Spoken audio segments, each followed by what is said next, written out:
Hello everyone, welcome to our YouTube channel. In this video we will discuss the free energy change of a reaction देखेंगे in term of chemical potential and after we will discuss the standard free energy and then हम देखेंगे कि जो difference क्या होता है del G and del G note में and one term वो देखेंगे कि जो free energy होता है ना वो कैसे criteria होता है spontaneity का. ये all things हम discuss करेंगे in this video. देखिए फर्स्ट हम करते हैं कि जो फ्री एनर्जी चेंज है वो कैलकुलेट करेंगे और वो कैलकुलेट करेंगे in term of chemical potential. ठीक है, ये हमें पता है कि जो फ्री एनर्जी होती है ना वो भी एक थर्मोडायनेमिक प्रॉपर्टी होती है. लाइक जैसे इंटरनल एनर्जी होती है आपके पास एंथैल्पी होती है एंड ये हमें पता है कि जो आपके पास जैसे इंटरनल एनर्जी था हमने एंथैल्पी था वैसे ही जो फ्री एनर्जी होती है ना वो हम डायरेक्ट कैलकुलेट नहीं कर सकते. मीन्स हम change in free energy calculate करते हैं ऑलवेज डेल जी. और वो कैसे देखते हैं हम डेल जी, जो डेल जी होती है आपके पास फ्री एनर्जी उसको हम कैलकुलेट करते हैं कैसे कि जो फ्री एनर्जी किसकी प्रोडक्ट की कितनी है एंड माइनस करते हैं हम जो फ्री एनर्जी आपके पास रिएक्टेंट की. ठीक है, हम डेल जी कैलकुलेट करते हैं always change in free energy. ठीक है, अब देखिए तो कैसे लिख देंगे हम डेल जी किसके इक्वल हो जाएगा आपके पास जे किसका है प्रोडक्ट का माइनस में रिएक्टेंट का. ठीक है, हम फ्री एनर्जी देख लेंगे प्रोडक्ट की कितनी है माइनस रिएक्टेंट की कितनी है, दोनों को सेपरेट कर देंगे तो आपके पास क्या निकलाएगा डेल जी मीन्स फ्री एनर्जी चेंज कितना है. ठीक है, अब देखिए हम एक जर्नल रिएक्शंस लेते हैं एंड फिर हम फ्री एनर्जी की वैल्यू निकालेंगे in term of chemical potentials. ठीक है, तो हम क्या लेंगे टेक ले लो एक कोई भी जर्नल रिएक्शन है जैसे आपके पास ए प्लस बी, ये हम कोई रिवर्स जैसे हम एल प्लस एम मान लो या सी प्लस डी, ये आपके पास रिएक्टेंट है ये प्रोडक्ट है एंड ये आपकी इसके कोफिशिएंट मान लीजिए जैसे स्मॉल में मान लिया स्मॉल एम मान लिया ये स्मॉल एम है. ठीक है, कोफिशिएंट्स को तो आपको पता होगा जैसे इसका मीन्स क्या है. फॉर एग्जांपल हमारे पास ये रिएक्शन जैसे N2 प्लस H2 2NH3 दे रहा है, जैसे 2N2 होता है इसके इतने मोल लेते हैं हम 3H2.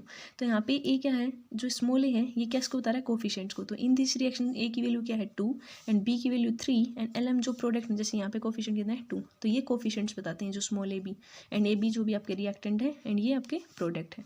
ठीक है, ये हमने जनरल रिएक्शन ले ली. अब देखिए जो फ्री एनर्जी हमने देखा था कि म्यू क्या होता है लास्ट वीडियो में हमने डिस्कस किया था कि जो केमिकल पोटेंशियल होता है वो क्या होता है curl G by curl N I means gives free energy किसके डिफरेंट डिवाइड करते हैं हम नंबर ऑफ मोल के. ठीक है, तो curl G by curl N I तो हम बोल सकते हैं कि जो फ्री एनर्जी होती है ना पर मोल फ्री एनर्जी क्या होगी पर मोल उसको किसी भी कंपोनेंट की उस रिएक्शंस को हम एक्सप्रेस करेंगे इन टर्म ऑफ म्यू में.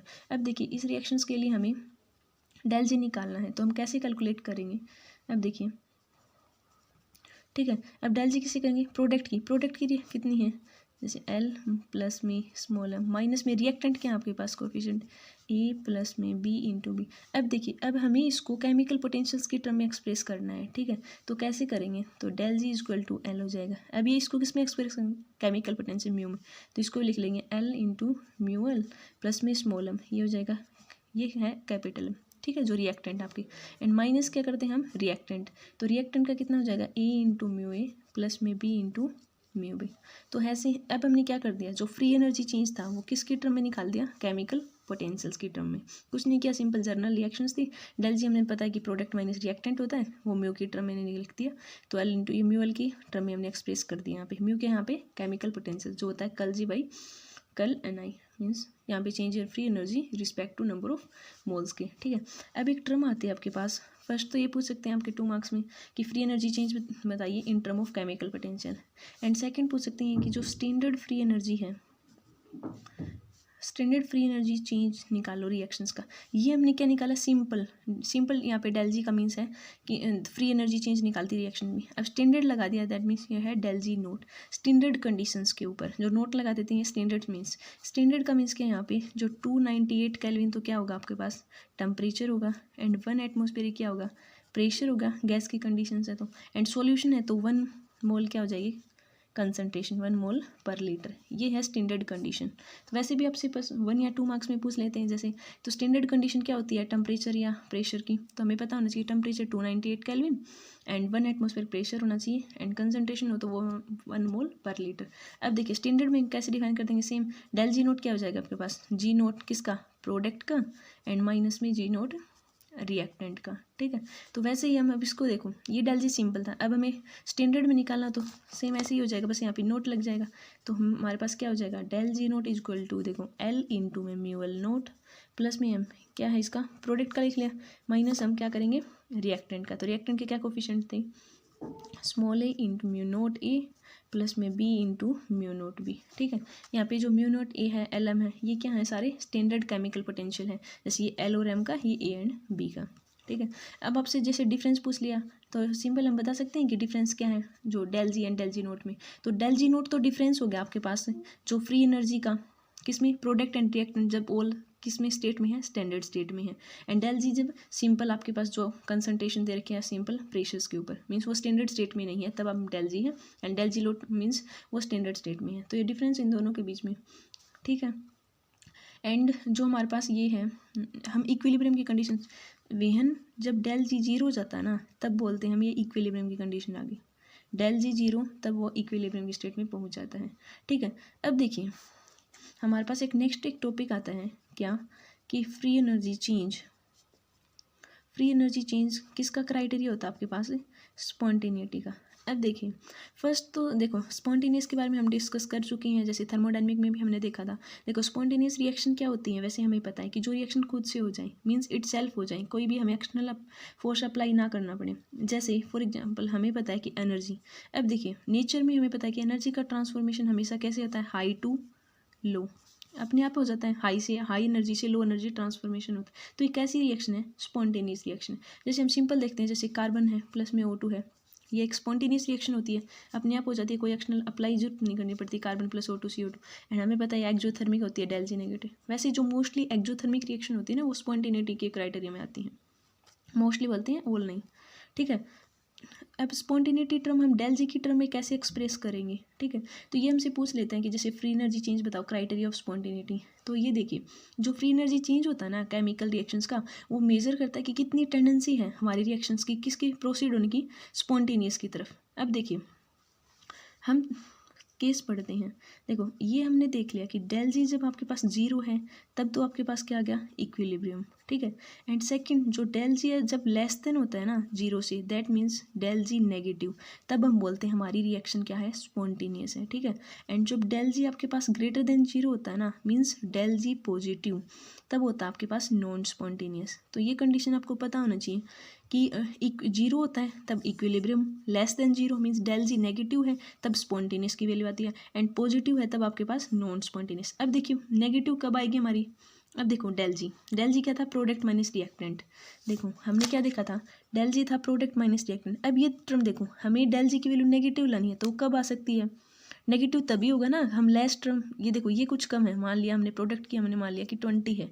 ठीक है, एंड रिएक्टेंट की हमने मान लिया 50 है। अब देखो 20 माइनस 50 करोगे तो क्या आएगा, -30, मीन्स प्रोडक्ट आपका लेस हो, आप बोल सकते हो प्रोडक्ट लेस देन हो रिएक्टेंट से, तब आपके पास क्या आएगा, डेल जी नेगेटिव आएगा।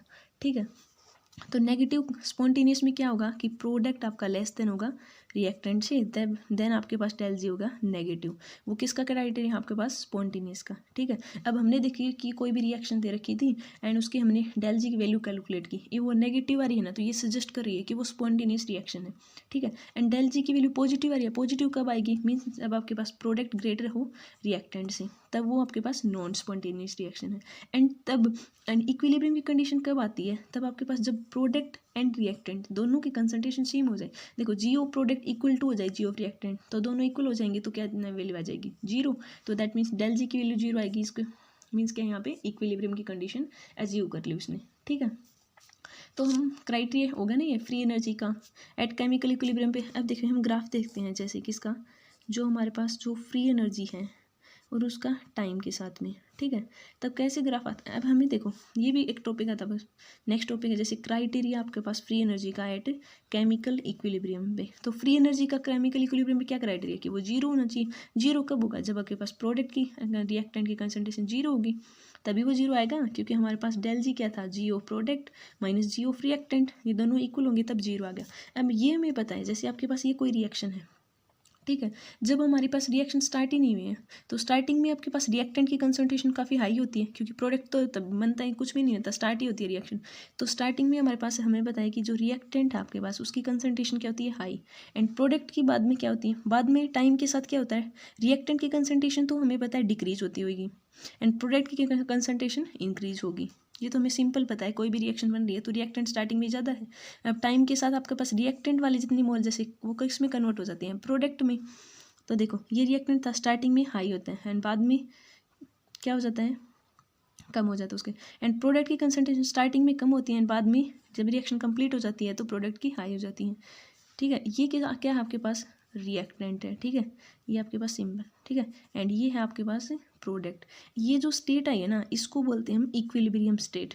ठीक है, जब हमने देखा फ्री एनर्जी का टाइम के साथ देखा हमने, तो रिएक्टेंट स्टार्टिंग में आपके पास हाई थी एंड इस पॉइंट के ऊपर क्या हो गया, कम। प्रोडक्ट की स्टार्टिंग में कम होती है, बाद में ज़्यादा।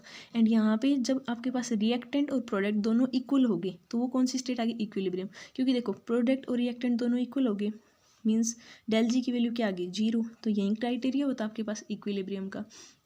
तो ये ऑल थिंग्स आपको पता होनी चाहिए। जैसे 2-3 मार्क्स में फ्री एनर्जी चेंज हमने देखा स्टार्टिंग में केमिकल पोटेंशियल्स की टर्म में। सबसे पहले तो आपको ये पता होना चाहिए कि डेल जी क्या होती है, कि कैसे कैलकुलेट करती हैं, जी ऑफ प्रोडक्ट माइनस रिएक्टेंट। ठीक है, फिर हमने केमिकल पोटेंशियल में सिंपल एक्सप्रेस कर दी। फिर स्टैंडर्ड स्टेट पता होना चाहिए आपको, जैसे 298 kelvin temperature and 1 atmospheric pressure, ये कंसंट्रेशन का टर्म। फिर इक्विलिब्रियम की कंडीशंस, डेल जी 0।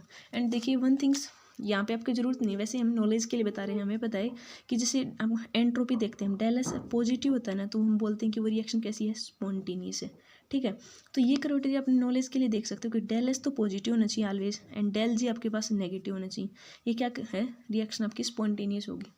ठीक है, हम बोलते हैं कि एंट्रोपी पॉजिटिव आपके पास जो रैंडमनेस को मेजर करती है वो क्या होगी, स्पॉन्टेनियस। डेल एस जब नेगेटिव होते हैं ना तब नॉन स्पॉन्टेनियस होती है। जैसे हम इस रिलेशनशिप देख सकते हैं, हमने देखा था डेल एच जी किसके इक्वल होता है, डेल एच माइनस में टी डेल एस। ठीक है, अब देखो डेल जी आपके पास क्या आना चाहिए, नेगेटिव। वो नेगेटिव कब आ सकता है, तब आपके पास डेल एच क्या हो, टी डेल एस से कम हो, means less than 0। Del H कम होना चाहिए किससे, टी डेल एस से। ये टर्म कम होगी और ये ज़्यादा होगी तभी तो नेगेटिव आएगा। तो डेल एच जीरो का मीन्स है डेल एच की वैल्यू क्या होनी चाहिए, नेगेटिव। हमें पता है डेल एच नेगेटिव किस में होता है, एक्जोथर्मिक रिएक्शंस में, जहाँ पे हीट इवोल्व होती है। तब हम बोलते हैं कि जो मोस्टली एक्जोथर्मिक रिएक्शन होती है वो स्पॉन्टेनिटी के criteria. And T del S ये ज़्यादा मीन्स पॉजिटिव होगा, तो डेल एस आपके पास पॉजिटिव है तो ये स्पॉन्टेनियस की क्राइटेरिया। तो हम ये बोल सकते हैं कि डेल जी नेगेटिव होना चाहिए, del S positive and del H is also negative. ये ऑल क्राइटेरिया है स्पॉन्टेनिटी का। तो आप इस रिलेशन से भी देख सकते हो एंड वैसे भी हमने डिस्कस कर दिया कैसे हैं। आई होप आपको समझ आया होगा। Thanks for watching my channel.